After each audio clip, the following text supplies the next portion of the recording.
Hello, my brothers and sisters. Good day. We are now in our first day of Holy Week celebration 2022, April 10. And this is, we call it Palm Sunday, the Passion of our Lord on the entry of Jerusalem. Luke, let us now reflect on the Gospel of Luke. The entry of Jesus Christ to the gate of the city of Jerusalem. We can read that one in the book of Matthew.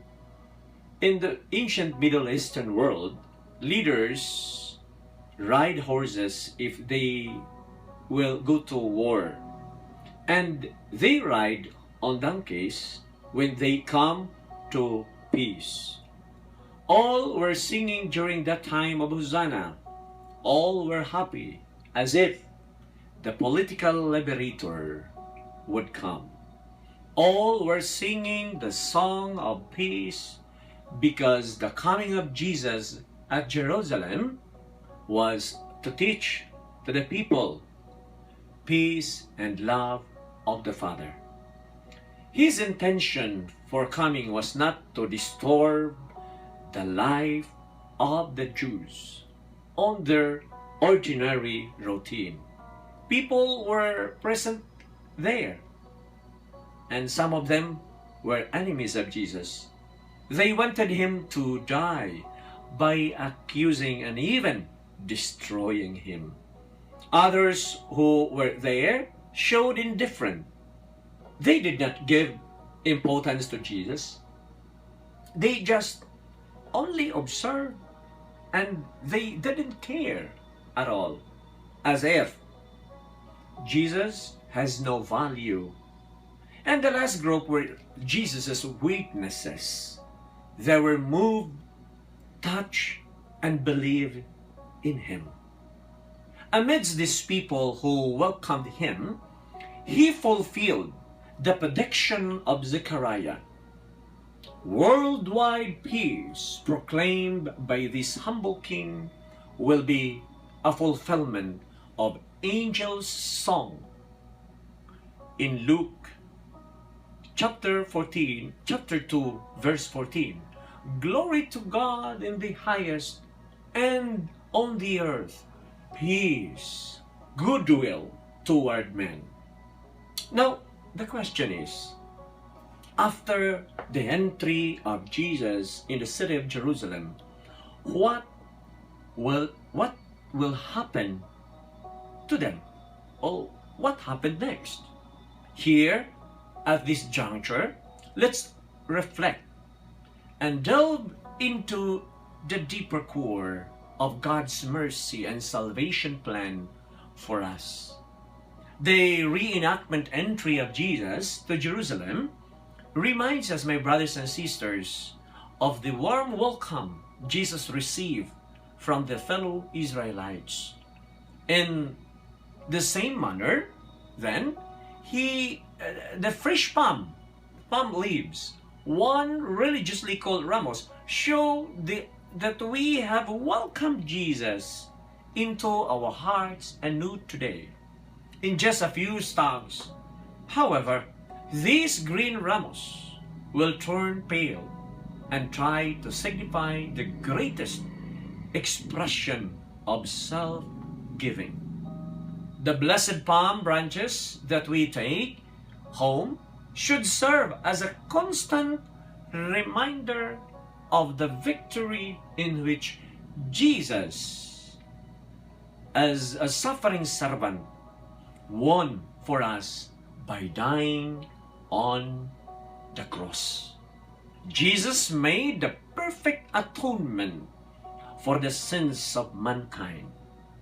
Allow me to say, my brothers and sisters, something about the whole passion. Jesus values one life. In what way? He came to sacrifice his life as a ransom. This is how we valued our life. The future of our soul is anchored on the cooperation of our Savior, Jesus Christ, to the will of the Father. Though he entered the city happy and triumphant, he told his disciples That's in Matthew chapter 16, verses 21 to 23. About his coming death. He continued his move to fulfill the plan of the Father in valuing mankind. What about you? As you look at our Lord's life, if you are in His shoes, what would your response be? Would you pursue your plan even if your life is in danger? Do you have any other plans to escape or choose other ways? My brothers and sisters, valuing one's life is to succumb for the common good, like what our Lord had done for us. Remember, we cannot escape suffering from this world. Even if you will escape from it, we have to teach ourselves that the big suffering that in which all of us will experience is death. Take, for example, the life of John Griffith on the Memphis Express train, and his son Greg, his only golden son. It happened in 1937.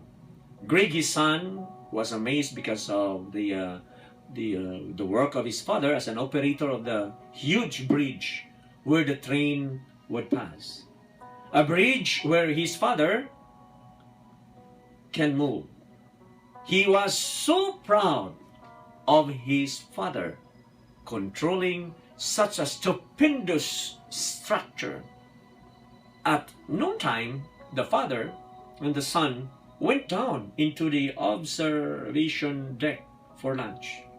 As they were there eating, they heard the whistle of the train coming to cross the bridge.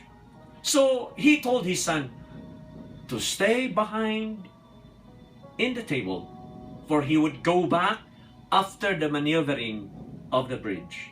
But as he was about to lower the bridge, his heart beat faster because he saw his only son running along with the massive operation of the gearbox that housed the gears which moved the bridge down. Greg tried to follow his father, but to no avail, had fallen off at the catwalk. He was wedged between the teeth of the two revolving main cogs in the harbor, or in the so-called gearbox, my brothers and sisters. And that gearbox, Greg was helpless and wounded. His father knew what happened to Greg. If he will be lowering the bridge meant crossing to death his only beloved son. My brothers and sisters, this is a painful moment. John Griffith had no other choice but to lower the bridge for the sake of 400 passengers in the train.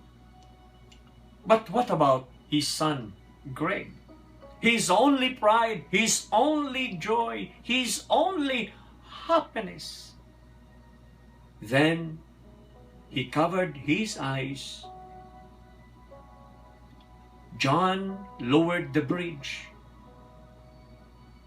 and he heard the cry and shout of his only son calling his father's help.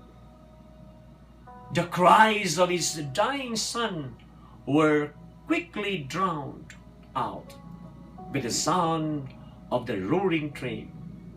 In his mind, he could see the tear-stained face of the boy's mother. But if he saved him, he would be letting many others die. This is how we value life. We have to sacrifice for our own, but not for our own, but for the many. The dying moment. There is another father who sacrificed his only son, even if he had other choices. It is God, our Father, who willed for the sacrifice of his only son. That was the unconditional love of the Father showed to us through his only son, Jesus Christ. Greg, the son, was a victim of circumstances, but Jesus was not. By obedience, he offered his life to be crucified for our sake. Valuing your life is not to be fragile. If Jesus considered his being God, and if he himself is fragile, he should not let mockery reach to the point of crucifixion. How to value your life? Giving up yourself to God. In giving yourself to God, one basic need is to be good.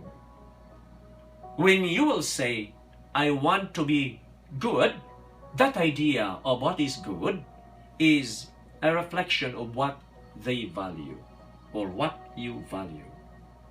What thing in this world that you valued most?